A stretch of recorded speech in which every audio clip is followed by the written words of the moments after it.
السلام علیکم ورحمۃ اللہ وبرکاتہ۔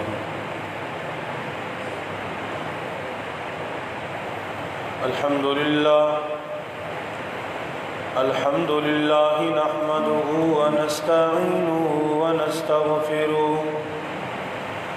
ونعوذ باللہ من شرور انفسنا ومن سیئات اعمالنا، من يهده الله فلا مضل له ومن يضلله فلا هادي له، أشهد أن لا إله إلا الله وحده لا شريك له، وأشهد أن محمدا عبده ورسوله، أما بعد فإن خير الحديث كتاب الله، وخير الهدي هدي محمد صلى الله عليه وسلم، وشر الأمور محدثاتها وكل محدثة بدعة وكل بدعة ضلالة وكل ضلالة في النار۔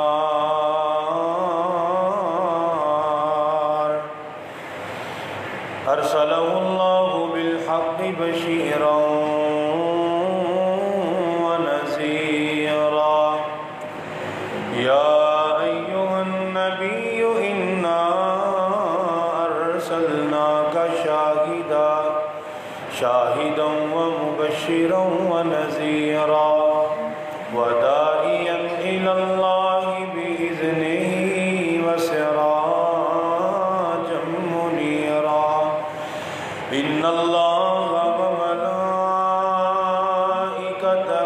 يصلون على النبي، يا أيها الذين آمنوا صلوا عليه وسلموا تسليما، اللهم صل على محمد وعلى آل محمد كما صليت على إبراهيم وعلى آل إبراهيم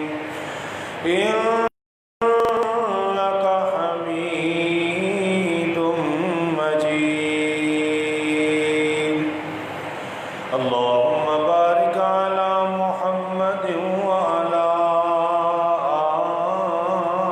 آل محمد كما باركت على إبراهيم وعلى آل إبراهيم إنك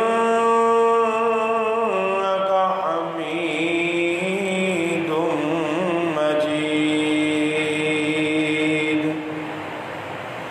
أعوذ بالله السميع العليم من الشيطان الرجيم، بسم الله الرحمن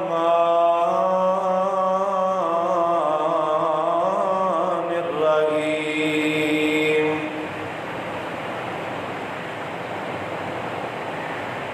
إن كنتم آمنتم بالله فعليه توكلوا إن كنتم مؤمنين۔ رب اشرح لي صدري ويسر لي أمري واحلل عقدة من لساني يفقهوا قولي، سبحانك لا علم لنا إلا ما علمتنا إنك أنت العليم الحكيم، سبحان ربك رب العزة عما يصفون وسلام على المرسلين والحمد لله رب العالمين۔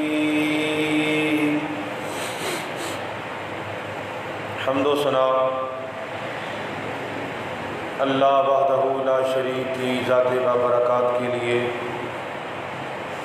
درود و سلام امام الہدا امام القبلتین سید الاولین والآخرین امام الرسل سید الرسل ختم الرسل شمس الضحیٰ بدر الدجا جناب محمد الرسول اللہ صلی اللہ علیہ وسلم کی ذات اقدس و اطہر کے لیے میں دعا گو ہوں اللہ جمعۃ المبارک کی ان مختصر گھڑیوں میں حق بات سچ بات بیان کرنے کی توفیق عطا فرمائے، اور اللہ کتاب و سنت کے پیغام کو سمجھ کر عمل کی توفیق نصیب فرمائے۔ حضرات، جب شریعت اسلامیہ کا مطالعہ کیا جائے، قرآن و حدیث کو پڑھا جائے، تو اس میں اللہ نے کئی جسمانی اور کئی روحانی بیماریوں کا اللہ نے علاج رکھا ہے۔ کئی بیماریاں ایسی ہیں جو انسانوں کے جسموں میں موجود ہوتی ہیں، اور کئی بیماریاں ایسی ہیں جو انسانوں کے عقیدوں میں موجود ہوتی ہیں۔ جب قرآن پاک کو، احادیث مبارکہ کو پڑھا جائے، جب مطالعہ کیا جائے، تو اللہ کئی قسم کی بیماریوں سے انسان کو شفا یاب فرما دیتے ہیں۔ عقیدے کی بیماریاں، کئی طرح کی بیماریاں ہیں۔ عقیدہ توحید، اس کے بارے میں شکوک و شبہات، کچھ شک لوگوں نے زبانی طور پر ڈال دیے، کچھ شک لوگوں نے اپنے عمل سے ثابت کر دیے۔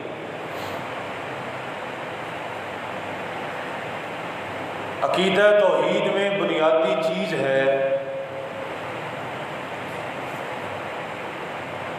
کہ اللہ رب العالمین سے ہر کام کے ہونے کا یقین، اور غیر اللہ سے کسی بھی قسم کی امید اور کسی بھی قسم کے کام کے نہ ہونے کا یقین۔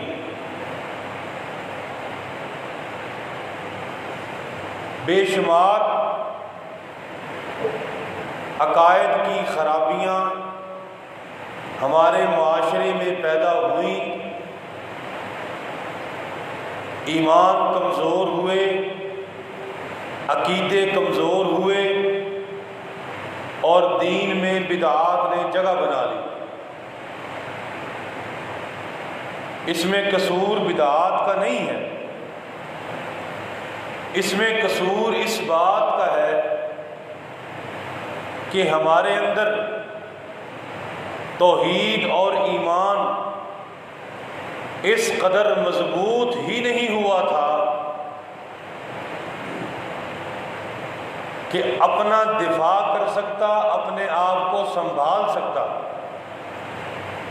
ہمارا عقیدہ توحید اتنا مضبوط ہم نے بنایا ہی نہیں تھا کہ جس سے اسلام کی عمارت قائم رہتی۔ عقیدہ توحید میں کمی بیشی، اونچ نیچ، عقیدہ توحید میں گمراہیاں داخل کرنا، عقیدہ توحید میں کمزوری اپنے عمل سے ثابت کرتے رہنا، جس وجہ سے حضرات ہوا یہ کہ ہمارے سامنے یہ اللہ کے گھر موجود ہیں، اور ہمارے معاشرے میں ہزاروں دربار بھی موجود ہیں۔ ہمارے سامنے کی بات ہے، کوئی چھپ کے بھی نہیں۔ اللہ کی زمین پر بڑی دیدہ دلیری کے ساتھ، بڑے سرکاری پروٹوکول کے ساتھ بڑے تذک و احتشام کے ساتھ رب کے ساتھ شرک کیا جاتا ہے۔ اللہ کی زمین پر، اور اللہ نے فرمایا نا وَمِنَ النَّاسِ مَن يَتَّخِذُ مِن دُونِ اللَّهِ أَندَادًا يُحِبُّونَهُمْ كَحُبِّ اللَّهِ، فرمایا بدقسمتی یہ ہے جو لوگ غیر اللہ کی پوجا عبادت کرتے ہیں وہ غیر اللہ سے اس طرح محبت کرتے ہیں جس طرح رب سے کرنی چاہیے۔ وہ محبت تو اللہ کو مطلوب ہے، وہ محبت تو اللہ اپنے لیے انسانوں میں پیدا کرنا چاہتا ہے، ہونی چاہیے، لیکن فرمایا کہ غیر اللہ کے لیے وہ محبت پیدا ہو گئی۔ عقیدے میں شرک کا آ جانا، توحید سے انسان کا پھر جانا، اس کی سب سے بڑی وجہ یہ ہے کہ انسانوں کے اندر توکل نہیں ہے۔ اب توکل کیا ہے؟ توکل یہی ہے کہ اللہ کی ذات سے ہی سب کچھ کے ہونے کا یقین ہے اور غیر اللہ سے بھی ایک ذرے کی امید نہیں ہے۔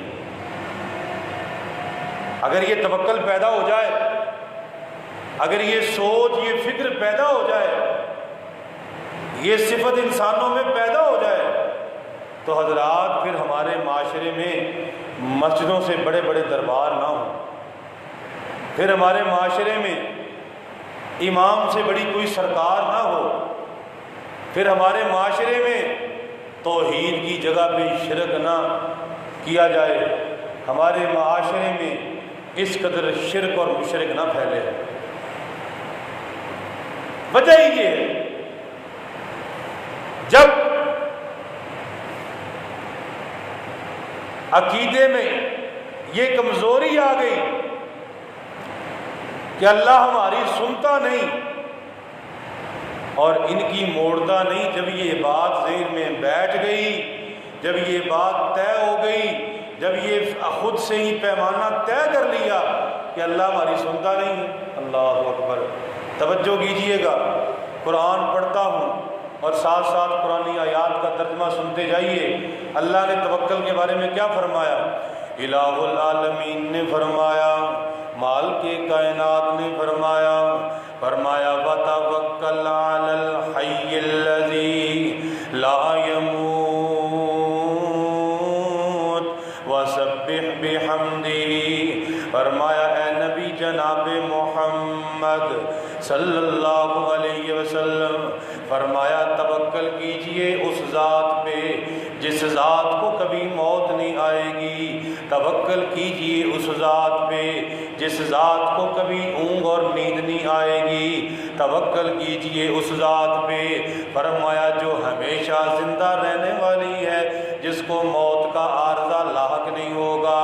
وَسَبِّحْ بِحَمْدِهِ، مولا دنیا میں ہم نے لوگوں پہ تکیہ کر رکھا ہے اور دنیا میں تم نے توکل کیا ہے، کبھی اس آدمی پہ جو اس دنیا سے جا چکا ہے، تم نے دنیا میں توکل کیا ہے، اس شخصیت پہ جو دن میں 6 گھنٹے آرام کرتا ہے، سوتا ہے، تم نے توکل کیا ہے، اس آدمی پہ جسے رزق کی تلاش ہے، تم نے توکل کیا ہے، اس ذات پہ علاوہ اس آدمی پہ جس کو خود اولاد کی چاہت ہے، تم نے توکل کیا ہے، اللہ کے علاوہ اس پہ جس کی اپنی ضرورتیں ہیں، تم نے توکل کیا ہے، اللہ کو چھوڑ کے جس کی اپنی مجبوریاں ہیں، جس کے اپنے مسائل ہیں، جس کی اپنی پریشانیاں ہیں۔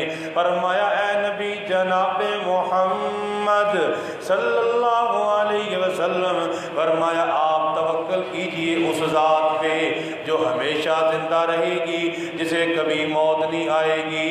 اور دوسرے مقام پہ یہ فرمایا اللہ لا الہ الا ہو الحی القیوم،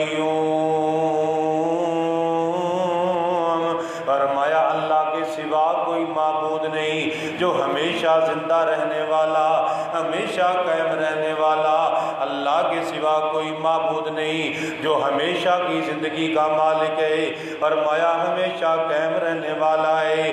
یہ دنیا پہ تمہارے توکل، یہ دنیا پہ تمہارے یقین جھوٹے، یہ دنیا والوں پہ تمہارے ایمان جھوٹے، یہ دنیا میں جو لوگ فوت ہو گئے ان پہ تمہارا اعتقاد جھوٹا۔ فرمایا جو ہمیشہ زندہ رہنے والی ذات ہے اس ذات پر توکل کیجئے۔ آئیے حضرات توجہ کیجئے گا، یہ کیسی عالی شان تعلیم ہے، یہ کیسا عالی شان لفظ ہے۔ اللہ رب العالمین نے کئی مقامات پہ توکل کا تذکرہ فرمایا۔ او لوگوں عقیدے کی خرابیاں دور ہوں گی توکل سے، او لوگوں ایمان سلامت رہے گا توکل سے۔ آئیے ذرا توجہ کیجئے، نبی علیہ السلام تشریف فرما، رحمت کائنات تشریف فرما۔ ایک صحابی آئے، اپنی سواری کو کھلا چھوڑا اور نبی علیہ السلام کی خدمت میں حاضر ہو گئے۔ امام الانبیاء نے فرمایا، سید کائنات نے فرمایا، سید الانبیاء نے فرمایا میرے صحابی میرے ساتھی اپنے اونٹ کو کھلا چھوڑ دیا ہے۔ اللہ کے نبی جی مجھے رب پہ بڑا توکل ہے۔ رحمت کائنات نے کیا فرمایا اعقلھا فتوکل، پہلے اپنی سواری کو باندھو پھر توکل اختیار کرنا، پہلے اپنا انتظام کرو پھر رب پر توکل کرنا، پہلے اپنا کام پورا کرو پھر رب کی سپرد کر دینا۔ آئیے ذرا توجہ کیجئے گا، توکل کے بارے امام الانبیاء جناب محمد صلی اللہ علیہ وسلم نے فرمایا، رحمت کائنات نے فرمایا، سید الانبیاء نے فرمایا جو آدمی جب گھر میں داخل ہوتا ہے یا اپنے گھر سے باہر نکلتے ہوئے یہ دعا پڑھ لیتا ہے، بسم اللہ توکلت علی اللہ ولا حول ولا قوت الا باللہ، میں اللہ کے نام سے اللہ پر توکل کرتا ہوں۔ اللہ کے نبی صلی اللہ علیہ وسلم نے فرمایا جب یہ آدمی دعا پڑھ لیتا ہے، فرمایا رب کے فرشتے کیا کہتے ہیں، ہدیتا، اے اللہ کے بندے تو ہدایت یافتہ بن گیا، وحفظتا، تو نے دعا پڑھ لی اللہ تیری حفاظتیں فرمائے گا۔ کیا دعا کی ہے؟ اے اللہ میں تجھ پر توکل کرتا ہوں، تیرے نام سے ہی تجھ پر ہی توکل کرتا ہوں، تیرے سوا کوئی قوتوں کا مالک نہیں ہے۔ 3-4 لفظ ہیں۔ فرمایا اللہ کے فرشتے کہتے ہیں تو نے دعا پڑھ لی، تجھے اللہ نے ہدایت دے دی، اللہ تیری حفاظت کرے گا۔ گھر میں داخل ہوتا ہے یہ پڑھ لیتا ہے، نکلتے وقت پڑھ لیتا ہے، گھر میں بیٹھا ہے پڑھ لیتا ہے۔ فرمایا اللہ توکل۔ آئیے قرآن اٹھائیے، امام الانبیاء جناب محمد صلی اللہ علیہ وسلم مدینے تشریف لے آئے، رحمت کائنات مدینے آئے اور مختلف معاملات میں آپ صلی اللہ علیہ وسلم نے اپنے ساتھیوں صحابہ کرام سے مشورہ کرنا شروع کیا ہے۔ امام الانبیاء نے اپنے بھائیوں سے اپنے صحابہ کرام سے مشورہ کرنا شروع کیا ہے۔ منافقین نے بات اڑا دی ہے، کہتے ہیں یہ مشورہ نہیں کرتے، رب کا قرآن نازل ہو گیا، فرمایا وَشَاوِرْهُمْ فِي الْأَمْرِ فَإِذَا عَزَمْتَ فَتَوَكَّلْ عَلَى اللَّهِ، فرمایا کہ اے نبی جناب محمد صلی اللہ علیہ وسلم اپنے ساتھیوں سے مشورہ کیا کریں، اپنے دوستوں سے مشورہ کیا کریں، جو بھی معاملہ بن جائے ان سے مشاورت کریں۔ فرمایا مشورہ کرنے کے بعد فَإِذَا عَزَمْتَ فَتَوَكَّلْ عَلَى اللَّهِ، فرمایا جب مشورہ کر لیں، جب ارادہ پکا کر لیں، فرمایا کسی کام کو کرنے کا، فَتَوَكَّلْ عَلَى اللَّهِ، پھر اللہ پر توکل کیجئے، اپنی ڈوریاں اللہ پہ چھوڑ دیجئے، اپنا معاملہ اللہ کے سپرد کر دیجئے، اپنی بات اللہ کے ذمے لگا دیجئے۔ اے اللہ تو ہی مالک ہے، ہم نے یہ فیصلہ کیا ہے، اے اللہ اس فیصلے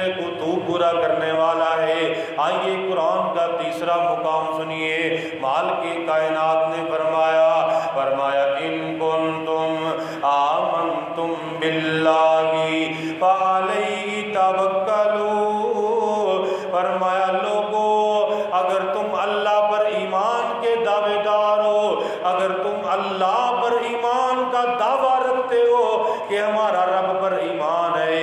فرمایا اگر مومن ہو پھر توکل بھی اللہ پر کیا کرو۔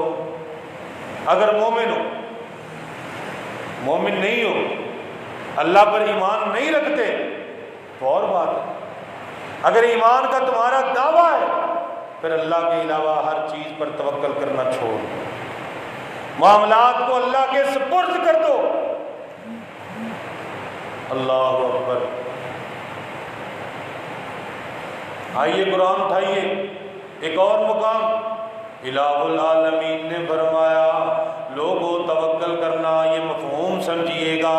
آپ کو آیت بعد میں سناؤں، رحمت کائنات کا ایک فرمان یاد آ گیا، توجہ کیجئے گا توجہ۔ اللہ رب العالمین نے قرآن میں کیا فرمایا ہے؟ حضرت عبداللہ ابن عباس رضی اللہ تعالیٰ عنہ کو پتہ چلا ہے کہ یمن سے کچھ لوگ آتے ہیں، یمن سے لوگ آتے حج کرنے کے لیے، اور تھوڑا بہت سامان سفر کا ساتھ لے آتے، اور جب مدینے پہنچتے نا تو لوگ پوچھتے بھی تم سامان نہیں لے کے آئے ساتھ، اب یہاں رہنا ہے، اخراجات کرنے ہیں، تم گھر سے چلے ہو، تم نے واپس بھی جانا ہے، تمہارے پاس تو کچھ بھی نہیں۔ وہ کہتے ہیں ہم اللہ پر توکل کرتے ہیں، اور مدینے میں آ کر کے روایات میں آتا ہے یہاں آ کر کے پھر جو ہے وہ لوگوں سے مانگتے، لوگوں سے سوال کرتے، دستے سوال دراز کرتے، لوگوں سے مانگ کر کے گزارا کرتے۔ تو الہ العالمین نے قرآن نازل فرمایا وَتَزَوَّدُوا فَإِنَّ خَيْرَ الزَّادِ التَّقْوَىٰ۔ حج کرنے کے لیے آنے والے لوگ فرمایا اپنا سامان ساتھ لے کر کے آیا کرو، سب سے بہترین سامان اللہ کا ڈر ہے وہ پیدا کیا ہو۔ حضرات گرامی ایسی توکل اللہ رب العالمین کو کوئی منظور نہیں ہے۔ اپنا کام ترک کر کے اپنے ہاتھ پہ ہاتھ رکھ کے بیٹھ جائے کہ اللہ پر توکل ہے۔ حضرات گرامی ایسی توکل کی اللہ کو ضرورت نہیں ہے، ایسی توکل کی اللہ کو ضرورت نہیں جس میں ہاتھ پہ ہاتھ رکھ کے بیٹھا ہے، کہتا ہے اللہ کرے گا میرا کام ہو جائے گا۔ حضرات گرامی ایسی توکل نہیں۔ آئیے کیسی توکل؟ امام الانبیاء جناب محمد صلی اللہ علیہ وسلم نے فرمایا لو انکم تتوکلون علی اللہ حق توکلہ، فرمایا لوگو اگر تم اللہ پر اس طرح توکل کرو جس طرح اللہ پر یقین کرنے کا حق ہے، فرمایا اللہ تمہیں بھی ایسے روزیاں عطا کرے گا جیسے اللہ اپنے پرندوں کو عطا کرتا ہے۔ اب پرندوں کا کاروبار کوئی نہیں، ان کی جائیداد دکانداری کوئی نہیں، ان کے رزق کمانے کا ذریعہ کوئی نہیں۔ رحمت کائنات نے فرمایا صبح اللہ کا نام لے کر کے اپنے گھر سے نکلتے ہیں، رزق کی تلاش کرتے ہیں، فرمایا خالی پیٹ ہوتے ہیں، شام کو واپس آتے ہیں، اللہ نے ان کے بھی پیٹ بھرے ہیں، اپنے بچوں کا رزق بھی لے کر کے آتے ہیں۔ فرمایا ایسا توکل پیدا کیجئے۔ پرندہ محنت کرتا ہے، کوشش کرتا ہے، اپنے گھونسلے میں نہیں بیٹھتا، گھر سے باہر نکلتا ہے، ایسی توکل کی اللہ کو ضرورت نہیں ہے، اپنا کام چھوڑ کر کے بیٹھ جائے۔ آئیے ذرا توجہ کیجئے گا، دوسرا فرمان امام الانبیاء جناب محمد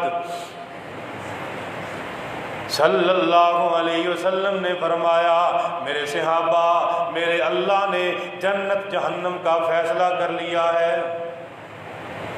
کسے جنت دینی ہے کسے جہنم دینی ہے یہ اللہ نے فیصلہ کر لیا۔ تو صحابہ کرام نے کہا یا رسول اللہ کیا ہم کام چھوڑ دیں، ہم جو عبادات کرتے ہیں ہم ترک کر دیں؟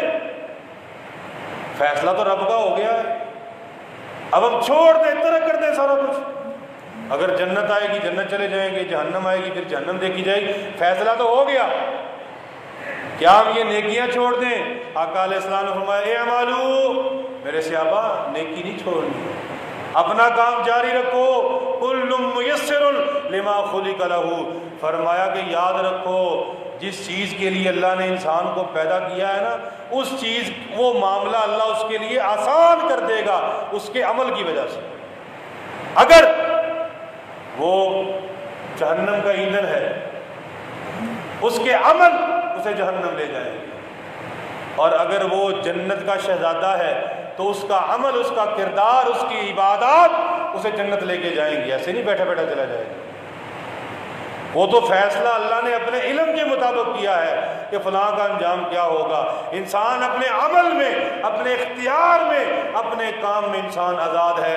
انا ہدیناہ السبیل اما شاکرا و اما کفورا، فرمایا ہم نے انسان کو دونوں راستے دکھائے ہیں، یہ سچ کا راستہ ہے، یہ جھوٹ کا راستہ ہے، یہ حق کا راستہ ہے، یہ باطل کا راستہ ہے، یہ سچائی کا راستہ ہے، یہ غلط بیانی کا راستہ ہے، یہ نیکی کا راستہ ہے، یہ بدی کا راستہ ہے، اور یہ اچھائی کا راستہ ہے، یہ برائی کا راستہ ہے۔ اس کو سمجھ دے دی ہے، رستے سامنے کر دیے ہیں، قرآن نازل کر دیا ہے، سمجھ اس کو دے دی ہے۔ اب انسان کی مرضی ہے، وہ شکر کرنے والا بنے گا تو جنت جائے گا، نہ شکرہ بنے گا تو جہنم جائے گا۔ وَهَدَيْنَاهُ النَّجْدَيْنِ، فرمایا دونوں رستے سامنے۔ آج کہہ دیا جاتا ہے بجی قسمت میں لکھا ہے، قسمت میں یہ لکھا ہے کہ تم بیٹھے رہو، قسمت یہ کہتی ہے۔ نماز کا کہا ہے نا کسی کو، بس دعا کرے اللہ قسمت میں کر دے، اٹھو وضو کرو قسمت میں ہو جائے گی۔ قرآن کی تلاوت کا کہو اللہ قسمت میں کر دے، اٹھو وضو کرو قرآن اٹھاؤ تلاوت کر لو۔ اپنی قسمت، اپنی کتاب زندگی انسان نے خود لکھنی ہے، آزاد ہے، آزاد ہے انسان، انسان پہ کوئی جبر نہیں ہے، اس کے عمل کے حوالے سے، اس کی نیکی اس کی بدی کے حوالے سے کوئی پکڑ نہیں ہے اس پر، دنیا میں مرضی سے کام کرتا ہے۔ ہاں جب حساب ہوگا، یوم الحساب ہوگا، پھر اپنے عمل کے حساب دے کر کے جنت جہنم کا فیصلہ ہوگا۔ تو یہاں انسان توکل کر کے بیٹھ جائے کہ اللہ نے تو فیصلہ کر لیا ہے، اب جنت جہنم، ایسی توکل کی اللہ کو ضرورت نہیں ہے۔ توکل کیسی پیدا کیجئے؟ آئیے ذرا توجہ کیجئے گا، امام الانبیاء جناب محمد صلی اللہ علیہ وسلم رحمت کائنات نے جب اللہ کی دین کا اعلان فرمایا، جب توحید کا پرچار کیا ہے، حضرات گرامی پیغمبر کائنات نے جب مکے میں قرآن کا پیغام سنایا، مکے والے مخالف ہو گئے۔ رحمت کائنات نے ایک مرتبہ طائف کا رخ کیا ہے، بڑا مشہور سفر طائف ہے۔ طائف والوں نے آپ کی دعوت کو قبول نہ کیا، آپ پر پتھروں کی بارش کی، آپ پر پتھروں کی بارش کی۔ اب وہاں جناب توجہ کیجیے گا، یہ پتھر کھائے توحید کے لیے، یہ پتھر کھائے رب کی توحید کے لیے، یہ پتھر کھائے مجھ تک آپ تک دین پہنچانے کے لیے۔ اب جب انہوں نے پتھر مارے نا تو نبی علیہ السلام نے ایک مشہور دعا فرمائی، دعا المستضعفین، کمزور لوگوں کی دعا۔ صحیح روایات میں فرمایا اللہم انا نشکو الیک ضعف قوتی وقلت حیلتی وہوانی علی الناس۔ اے اللہ میرا تیرے سوا کوئی نہیں ہے، یہ دنیا جو بھی ظلم کرے، جو بھی زیادتیاں کرے، جو بھی کسی بھی قسم کا سلوک کرے، اے اللہ میں اپنی کمزوری کا تیرے سامنے اعلان کرتا ہوں۔ اے اللہ میری طاقتیں کمزور ہیں، مولا تو مزید طاقتوں والا ہے۔ اے اللہ میری تدبیریں کمزور ہیں، مولا تو تدبیروں والا ہے۔ مولا میں دنیا کے سامنے ایسے تیرے سامنے بے بس ہوں، مولا تو ساری کائنات کا مالک ہے۔ اللہم انا نشکو الیک ضعف قوتی وقلت حیلتی وہوانی علی الناس۔ نبی علیہ السلام نے اپنے رب کے علاوہ کسی کے سامنے اپنا دکھ نہیں پیش کیا، رب کے علاوہ کسی اور پر توکل نہیں کیا، کسی اور پر یقین نہیں کیا۔ اور کیسی عظیم الشان دعا ہے۔ رحمت کائنات نے فرمایا جو بندہ جو ظلم کا شکار آدمی لیے دعا پڑھ لیتا ہے۔ فرمایا اللہ اس کی ضرور مدد فرماتا ہے۔ اور اللہ نے طائف میں بھی جبریل امین کو بھیجا اسی توکل کی وجہ سے۔ آئیے ذرا انبیاء کرام کی سیرت اٹھائیے۔ حضرات گرامی موسیٰ علیہ السلام فرعون کے دربار میں توکل کے ذریعے ہیں۔ حضرت جناب حضرت امام الانبیاء جناب محمد رسول اللہ طائف کے میدانوں میں، طائف کے بازاروں میں توکل کی وجہ سے، مکے کے بازاروں میں توکل کی وجہ سے، مدینے کی گلیوں میں سرداروں کے سامنے، قبائل کے سامنے، کفار کے لشکر کے سامنے، خیبر کے میدان میں فرمایا انا النبی لا کذب انا ابن عبد المطلب۔ طائف کے میدان میں نبی علیہ السلام نے اپنی پوری زندگی اسی توکل پہ گزاری ہے۔ آئیے خاتون کا تذکرہ پڑھیے، حضرت ہاجرہ رضی اللہ تعالیٰ عنہ، اللہ رب العالمین نے حکم دے دیا ہے اے ابراہیم علیہ السلام اپنی بیوی کو، چھوٹے بچے کو طائف کی مکے کی وادیوں میں چھوڑاؤ۔ انہوں نے خاموشی سے سفر کیا ہے، یہاں چھوڑ کر کے چل دیے ہیں۔ بی بی نے سوال کیا ابراہیم اتنا تو بتا دو یہ خود چھوڑ کے جا رہے ہو یا اللہ کا فیصلہ ہے؟ فرمایا یہ اللہ کا حکم ہے۔ تو بی بی نے یہ نہیں کہا میں کیسے رہوں گی، یہاں تو انسان کوئی نہیں، یہاں تو ریت کے ٹیلے اور یہ ریتلے پہاڑ ہے، کوئی سبزہ نہیں، کوئی پانی کا انتظام نہیں۔ کہنے لگی اذن لا یضیعنا، اگر میرے رب کا حکم ہے تو میرا رب کبھی ہمیں ضائع نہیں کرے گا۔ حکم رب کا ہے تو رب ضائع نہیں کرے گا۔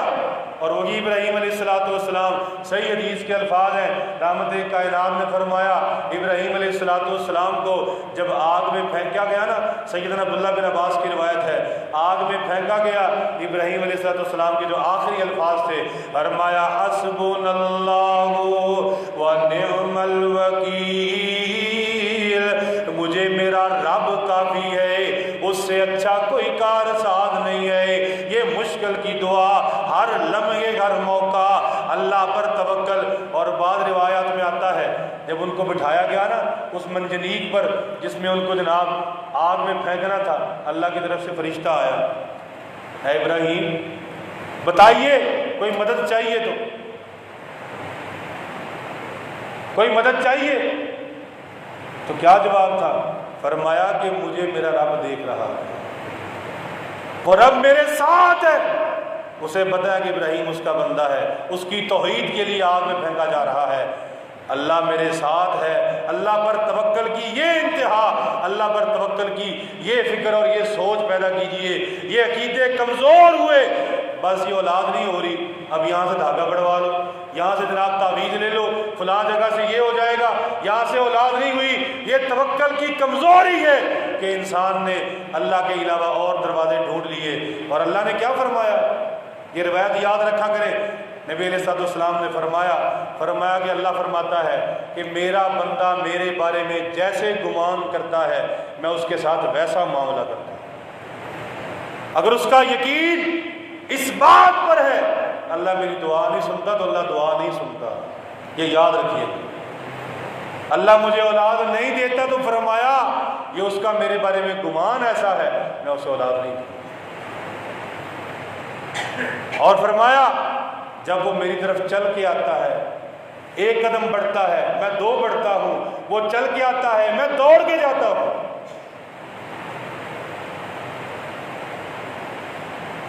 امام صاحب لکھتے ہیں اگر انسان سمجھے، عقیدے کو سمجھنا چاہے، وَمَن يَتَوَكَّلْ عَلَى اللَّهِ فَهُوَ حَسْبُهُ، اس کا ترجمہ ہی سمجھ لے اس کا عقیدہ درست ہو جائے گا کہ جو شخص اللہ پر توکل کر لے اللہ اس کو کافی ہو جاتا ہے۔ آج رب پر توکل نہیں ہے تو کوئی حق بیان نہیں کرتا، رب پر توکل نہیں ہے تو مساجد کی بجائے یہ جعلی دربار و مزار آباد ہیں، یہ رب پر توکل نہیں ہے تو اللہ کے حضور حاضر ہونے کی بجائے غیر اللہ کو سجدے ہوتے ہیں۔ آج توکل نہیں ہے تو حضرات کسی بات میں پختگی نہیں ہے، کسی عقیدے میں پختگی نہیں ہے، کسی وعدے میں پختگی نہیں ہے، رب پر توکل نہیں ہے، توحید کمزور ہے، توحید کمزور ہے تو ایمان کمزور ہے، ایمان کمزور ہے تو مسلمان ہی کمزور ہے۔ یہ توکل پیدا کیجئے، ایمان اور عقیدے کو مضبوط کیجئے، توکل پیدا کیجئے، ہر لمحے ہر موقع زندگی کے سارے معاملات اللہ کے سپرد کر دیجئے۔ وہ توکل پیدا کیجئے جو اللہ کی چھوٹی سی مخلوق پرندوں میں ہے، وہ توکل پیدا کیجئے جو انبیاء کرام میں تھا، جو صحابہ کرام میں تھا۔ صحابہ کرام میں جو توکل تھا بے شمار واقعات ہیں۔ ایک مرتبہ سیدنا ابو عبیدہ ابن جراح کے ساتھ ایک سفر پہ گئے، جہاد کے لیے لشکر ساتھ ہے۔ راستے میں اب کھانے پینے کی چیزیں ختم ہو گئی، سمندر کے کنارے پہنچے، کھانے کو کچھ نہیں تھا۔ وہاں اللہ نے کوئی سمندری جانور ان کو دے دیا، ان نے شکار کیا، اس کو کھایا، 18 دن تک کھاتے رہے۔ جب واپس آئے نا، اللہ کے نبی صلی اللہ علیہ وسلم نے فرمایا وہ تمہارے رب نے تمہاری توکل کی وجہ سے تم پر انعام کیا تھا، اگر اس میں سے کوئی چیز تمہارے پاس موجود ہے تو مجھے بھی پیش کی جائے۔ وہ توکل ہی تھا کہ ایک آدمی اٹھتا تھا، چند ہزار لوگوں کو لے کر کے لاکھوں کے لشکر کے ساتھ بھیڑ جاتا تھا۔ وہ رب پر توکل تھا کہ 313 نے 1000 کو شکست دے دی، وہ رب پر توکل تھا۔ پیغمبر کائنات کی زندگی میں 87 لڑائیاں ہوتی ہیں اور اللہ فتح عطا کرتا ہے، وہ رب پر توکل تھا کہ جس کی وجہ سے اللہ رب العالمین نے پیغمبر کائنات کو 23 سال کے قلیل عرصے میں 1,44,000 صحابہ کے نام عنایت فرما دیے۔ یہ توکل رب پر تھا۔ یہ سوچ اور فکر پیدا کیجئے، اللہ کے علاوہ کوئی دینے والا نہیں ہے، اللہ کے علاوہ کوئی مشکل کشا نہیں ہے، رب کے علاوہ کوئی رب کے علاوہ کو بگڑی بنانے والا نہیں ہے، رب کے علاوہ کو مشکل دور کرنے والا نہیں ہے، رب کے علاوہ کوئی اولاد دینے والا نہیں ہے، رب کے علاوہ کوئی رزق دینے والا نہیں ہے، رب کے علاوہ کوئی موت کا مالک نہیں ہے، رب کے علاوہ کوئی زندگی کا مالک نہیں ہے۔ یہ عقیدے، یہ باتیں، یہ توکل پیدا کیجئے اور یقین کیجئے وہ ایک سجدہ جسے تو سمجھتا ہے گراں، 1000 سجدوں سے آدمی کو دیتا ہے نجات۔ یہ ایک توکل کیجئے، دنیا جہان سے مستغنی اور بے پرواہ کر دے۔ دعا کیجئے اللہ پاک ہمارے عقائد کی اصلاح فرمائے، اللہ پیار اور محبت کے ساتھ دین اسلام کی تعلیمات کو اللہ سمجھ کر عمل کی توفیق نصیب فرمائے۔ اقول قولی ھذا استغفر اللہ لی ولکم ولسائر المسلمین۔